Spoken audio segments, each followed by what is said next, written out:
د میخي قرباني کول جایز دي یا ناجایز دي؟ په دې حواله سره ډیر خلک د غلط فهمي شکایت وردا ډیره مهمه ضروری مسله ذکر چې ماته یو ملګری د یو مفتی او عالم د چرته غیر مقلد دی حدیث داغه یو کلیپ ما تر ولېګم په هغه کې غدا مسله بیانې چې د میخي قرباني کول جایز نه دي چې کوم خلک میخ واخلي یا باغی کې سوالي او قرباني وکړي نو داغه قرباني ضایع شو داغه قرباني نه ده شو نو دا ملګری دا وایي چې آیا دا مسله څنګه دا واقعي میخي قرباني کول جایز دي یا ناجایز دي؟ نو په دې حواله سره غوړې وګونه کولاو خبره واورئ د رسول الله صلی الله علیه وسلم په ټیم کې په عربو کې بلکې وسم په عربو کې چې میخه وغیرہ میخه او دا شان سنگار وغیرہ نشي دا په عجم کې چې کوم د پیدایش کیږي د رسول الله صلی الله علیه وسلم په ټیم کې دا شانتي چې واګان دي ویان وغیرہ دا شانتي وخونه شو یا وسې شو دا د عربو په سرزمین باندې موجودو نو په دغه وجه باندې رسول الله صلی الله علیه وسلم نه د غوا وغیرہ چې کوم قرباني دغه ثابت ده د میخي قرباني ځکه ثابت نه شي هغه ځمکه باندې میخي چې کوم دی پیدا کیدی په عربو کې چې کوم دی د میخي پیدایش نو په دغه وجه باندې رسول الله صلی الله علیه وسلم نه دا ثابت دي دویمه خبره دا ده چې د ټولو علما بلکې د پوره امت چې کوم دی په دې خبره باندې اجماع ده چې دا چې کوم میخه دا دام د چې کوم غوا د دغه د جنس نه ده یعنی چې کوم صفات کوم کمالات او کوم صفات کوم علت په غوا کې دغه شانتي هغه چې صفات هغه علت په میخه کې دي په دغه وجه باندې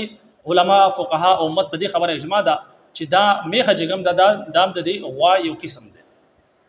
دام دغه یو جنس دی یو قسم ده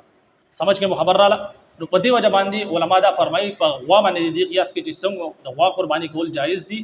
هغه کې وਹੀ سی وی دغه شان د میخي قرباني کولم جایز وي دا غي وجه تاسو ته بیان کړی چې د عرب او سرزمین باندې میخه نه و او د عجم په سرزمین باندې میخه او کچره کوم دا خلک دا غیر مقلد حضرات اعتراض کوي چې یار نبی علیہ السلام نه ثابت نه موږ دا څنګه قرباني وکړو بیا د خلکو د ځای چې تاسو د بیا په کار دا چې تاسو د میخي چې کوم پي دی غم مسکه ځکه چې هغه د رسول الله صلی الله علیه وسلم ثابت نه سمجھ کې خبر راځي او د هغې نه علاوه بیا چې کوم دی د میخي چې کوم غوښه ده خوراک چې کوم دی غم ساسه لپاره جایز نه دی لیکن د هغې په مقابله کې چې کوم دی په دې موقع باندې اسې چې کوم دی تاسو دا جایز ګڼئ چې باید د میخي پیس کولم جایز دي او دغه شان د میخي غوښه خوراک چې کوم دی د هغې غم جایز دی نو بیا خو پکار دا چې هغه تاسو حرام کړئ ځکه چې هغه رسول الله صلی الله علیه وسلم چرته حلاله کړې نه ده سمجھ کې خبر راځي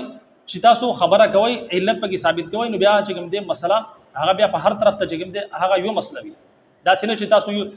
چې کوم دی خپل طرف نه چې کوم دی میخه حلال کړه دغه په حلال کړو لیکن قربانی خا حرام کړه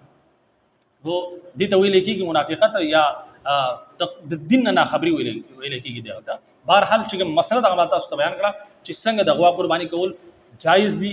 په هغه کې وਹੀ سي دي دغه شانتي د میخي قربانی کول بالکل جایز دي او دغه غوښم جایز ده او د هغې نه علاوه دغه پیوم جایز دي ظاهر خبره د حلال دي د هغې نه علاوه په هغې کې قربانی هغې کې چې تاسو یې سوا واخلئ د میخي په قربانی کې نو بالکل جایز اساس قربانی کیږي امید کوم چې مسله به مو سمجھ کې راغلي اجازه راکړئ السلام علیکم ورحمت الله وبرکاته